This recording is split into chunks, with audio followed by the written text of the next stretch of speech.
Welcome to North Georgia. These mountains are literally my happy place, and I was so excited to be able to bring a few new friends with me, and we did an entire girls trip. You've seen me come here before a few times on vacation. It's a home my parents own upstate Georgia.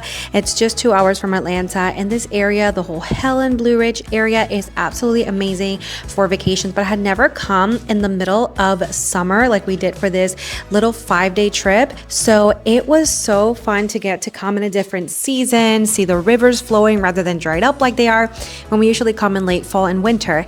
And we wanted to just have this relaxing girls trip. We planned every single day. We drove here all on our own, just us 4 girls, which was super, super fun. And let me tell you, I was kind of nervous because usually my husband does the entire drive when we come here, but this time I drove several hours and each of us took turns driving several hours.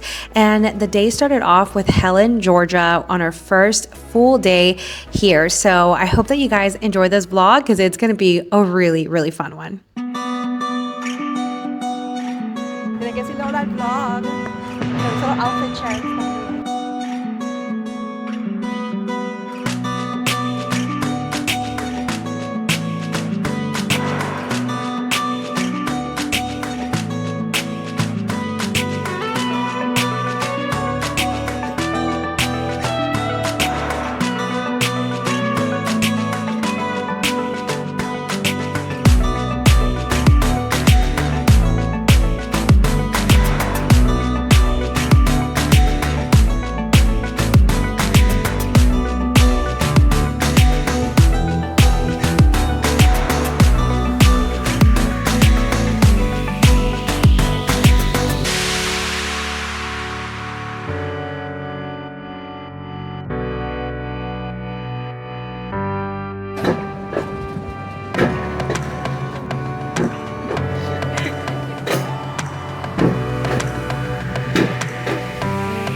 next day, we embarked on quite the little adventure. We went to this beautiful place called Ruby Falls. It's basically a park where you pay to go into the heart of this mountain. I had done this one time before with my husband and we absolutely loved it.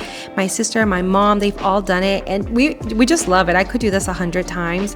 But basically, you follow a tour guide for about 15 to 20 minutes through the mountain. You are like 100 feet down into the inside of this mountain. They light it up. So this is not sunlight. This is just actual like lighting that they put in here, but if not, it would be pitch black. The guy who apparently discovered this whole passageway and then excavated it did it like crawling through this tiny little crawl space until he came to an opening where Ruby Falls is located.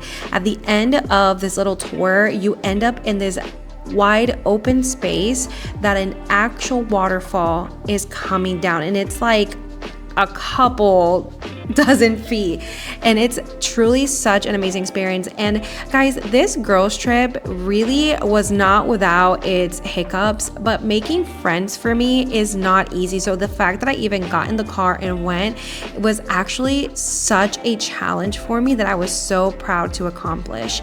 So I've always been a very bubbly personality, outgoing, say hi to people, but I'm actually very, very shy. I've had to teach myself to be more extroverted. I grew up with a lot of anxiety around making friends, social anxiety, and just really from a place of insecurity, never feeling like I was enough, like I was cool enough. And I've had to learn over the last couple of years, really through my entire 20s, to be more open to people. I think I just went through a series of events in my life where people betrayed me, and that just happens, church hurt, friendship hurts. It's not easy loving people because it puts you in a place where they can betray you or turn against you. But guys, if you don't take risk in life, you'll never reap any rewards. These girls are such lovely girls that I've gotten to know over the last couple of years that I've been at our church. And we all just kind of were like, let's do a trip. And we just did it. And it was really just a few weeks of planning. We got ourselves out of our comfort zone. We drove up there by ourselves without our husbands. And it really turned out to be a trip where we bonded. We had amazing conversations. It was literally like this and yap. That's all we did. Yap and yap and yap. And if there's anything that I can encourage you, especially if you're a girl like me in your 30s or in your 20s, a teenager, making friends is not easy, but those friendships have to be cultivated. If you want to make deep friendships where you can have deep conversations and where truly it's a give and take, I pour into you, you pour into me, we pray for each other, we love each other. You have to learn to cultivate those friendships and relationships through hard times. My best friend in the entire world is a missionary in Spain, and truly it's a friendship that it's like a sister. I mean, we will be family for forever, and years can go by and we're still the same. Those friendships are about forgiveness, because that specific friendship with that missionary friend of mine, we almost didn't make it. We had a falling out a couple years ago, and just through time we were able to forgive one another. And those friendships where you can forgive, it's not just like people betray me, ditch them, kind of like they, TikTok advice they'll give you out there. No, friendships need to be cultivated. Sometimes you do have to forgive. Some things are unforgivable, but a lot of things are really forgivable. So I just want to encourage you, pour into the friendships in your life, because that is the only way you're going to be able to forge those lifelong relationships. Have grace with people, have patience with people. Like the Bible teaches us, love is patient and love is kind.